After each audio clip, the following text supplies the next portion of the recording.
في لعيبة بتتصدى للكرة، في لعيبة بتتصدى للقدر. ثابت البطل مكانش حارس مرمى وبس، ده كان سور الأهلي اللي عمره ما وقع. الراجل اللي قال للسرطان مش هتهزني، وقال للأهلي هفضل ثابت حتى النهاية. النهاردة هنتكلم يا صديقي العزيز عن حارس مش بس وقف في المرمى، وقف في وش الوجع، في وش الموت، في وش كل حاجة كانت بتحاول تكسر الأهلي. ثابت البطل، حكاية الرجولة في قصدك معانيها، الراجل اللي عاش وراح ولسه اسمه بينور كل شبر من تاريخ الأهلي.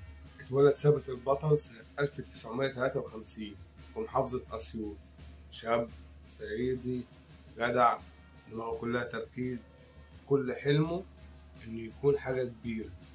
انضم النادي الألمونيوم وبدأ يظهر بقوة وسط الحراس لحد ما الأهلي ضمه سنة 1973. في الأهلي مفيش وقت للراحة، لكن ثابت مخافش، اختبار ورا التاني ورجع فيهم كلهم.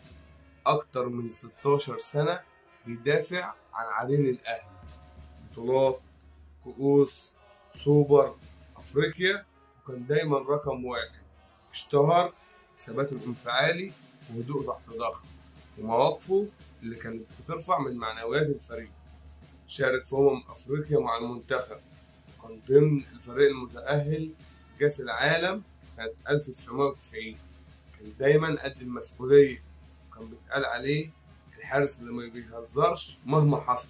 بعد الاعتزال مسابش الأهلي، اتحول من حارس لمدير كرة، لكنه فضل حارس القيم. كان دايما حريص على الانضباط والهيبة وروح الفريق.